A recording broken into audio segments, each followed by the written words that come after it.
자, 제79회차 TAT 1급 문제 3번입니다. 결산 문제가 되겠습니다. 자, 결산 자료를 참고로 결산을 수행하시오입니다. 단, 제시된 자료 외의 자료는 없다고 가정합니다. 자, 수동 결산 및 자동 결산에 대한 문제이고요. 자, 두 가지의 사항이 있습니다. 자, 이 문제는 복합이에요. 그렇기 때문에 감가상각비 재고자산 실사는 본래는 자동 결산이지만 그 안에 속 내용에서 보면은 수동 결산으로 해야 되는 내용이 또 같이 있어요. 그래서 이거 복합으로 돼 있는 문제라고 보시면 됩니다. 그래서 어렵지 않기 때문에 자, 한번 봅시다. 자, 1번부터 한번 봅시다. 감가상각비. 자, 계정 과목은 기계장치고요. 자산명은 유리필름 자동 부착기계. 취득일자는 1월 3일. 취득금액은 2천만원이 되겠습니다. 정해법 상각에 5년입니다. 정해법 상각에 5년이면은 매년 400만원씩 상각을 하면 돼요.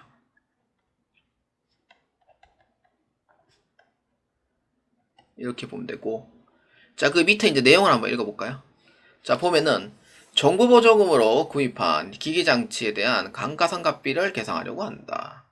기기장치는 고정자산 등록에 등록되어 있다. 구입 시 정부보조금 관련 회계 처리는 모두 입력되어 있다. 기기장치에 대한 정부보조금은 219번으로 처리를 했고요. 단, 정부보조금 상계 분계는 10회 31일자 일반 전표의 수정결산으로 입력할 것입니다. 정부보조금 회계 처리는 직접법으로 해서 처리하시면 돼요. 자, 그렇기 때문에 일단 확인차 한번 보면은 고정자산 등록에 자 클릭을 할게요. 날짜는 206번 기계장치에 자동 부착 기계 2천만원 돼 있고요. 400만원씩 상각을 하는 걸로 돼 있습니다. 자, 그러면은 날짜는 1월 3일에 취득했으니 일반 전표 입력에 자 클릭하겠습니다. 자, 정부보조금이 전액 2천만원으로 취득을 한 걸로 돼 있습니다. 그러니까 내 돈 준 건 없고 이제 전부 다 정부 돈으로 취득을 했다, 이렇게 이제 보는 상황이고요. 그러면은 이러한 상황이 되는 거예요. 첫 번째, 그냥 통상적으로 상각을 하는 거예요. 똑같이 정상적으로 해서 2천만원에 내역연수는 없고 5년간 상각하니 400만원이더라, 이렇게 이제 보는 거예요. 그러면은 400만원씩 상각을 한다 라는 의미가 돼요.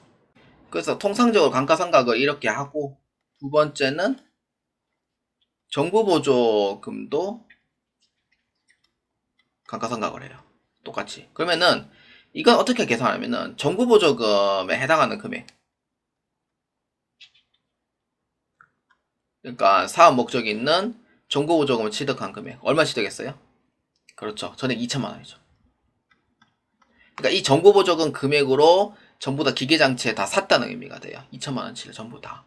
그럼 거기에 전종가치는 있어요? 없어요? 없어요. 똑같이 상각 방법은 똑같이 적용을 해요. 통상상각하고 똑같이. 그래서 정부보조금도 400만원 이렇게 되는 겁니다.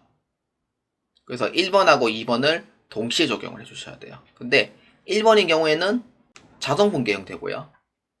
2번은 수동분계 형태예요. 자, 그렇기 때문에 이 수동분계 형태를 먼저 해보도록 할게요. 그래서 10회 31일자에 회계 처리를 하도록 하겠습니다. 자, 그래서 이렇게 이제 하는 거예요. 본래 첫 번째는 그냥 통상적으로 상각할 때는 차변에 감가상각비를 그냥 처리를 해줍니다. 이렇게 상관은 없어요, 굳이. 그 대변에 감가상각 누계, 기계장치니까 그 다음 번호 207번 잡아주면 돼요. 이렇게 해서 하고, 첫 번째는 원래는 자동결산이에요. 근데 그냥 이렇게 그냥 할게요. 한다 해놓고 그냥 수동을 할게요. 첫 번째는 그냥 통상상각, 두 번째는 이제 정부보조금에서 상각. 그럼 대변에 뭘로 처리하면 돼요? 그렇죠. 감가상각비에서 빼주는 거. 이게 직접법 하는 방법. 이렇게 해서 처리해 주시면 됩니다. 자, 1번은 이렇게 해서 끝났고요. 자, 그 다음 2번입니다. 재고자산 실사 내역입니다. 자, 보면은 장부상 금액은 7,500, 실사는 7,200이에요. 얼마 차이나요?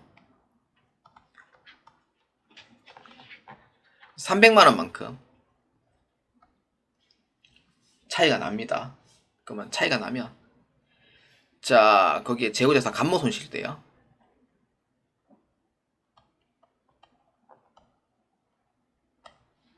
자 볼까요? 제품의 기말 재고 부족 수량은 원가성이 없는 비정상 감모로 판명되었다. 그러면은 이 뜻은 뭐예요? 영업외 비용으로 처리해라 라는 뜻이죠. 자 이렇게 되면서 그럼 회계 처리를 먼저 하고 그 다음에 자동 계산할게요. 그럼 차변에 뭘로 처리하면 돼요?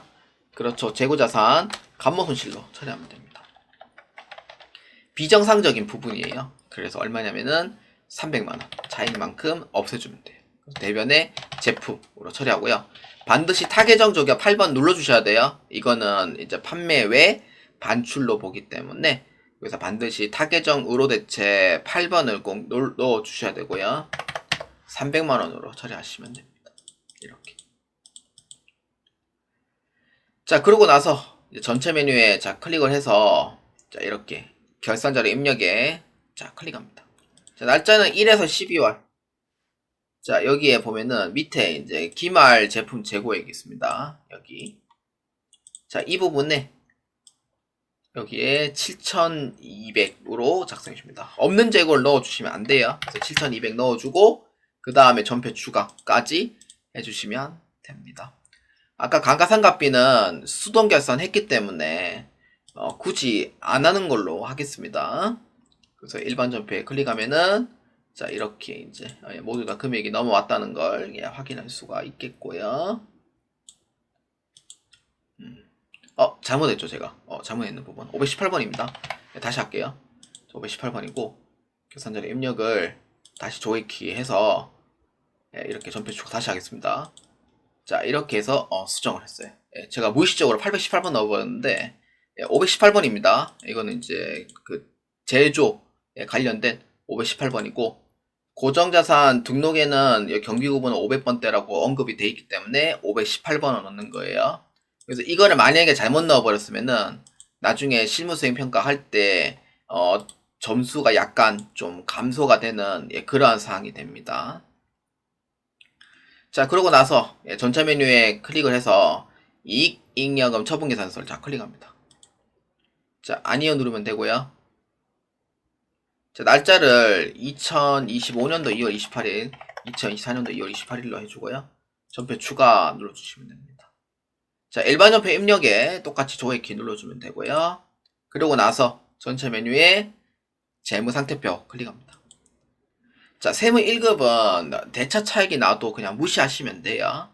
그러니까 불가피하게 대차 차익이 나는 경우가 있습니다. 자 이렇게 해서 없죠. 없으면은 이대로 그냥 다음 문제로 해서 넘어가도록 하겠습니다.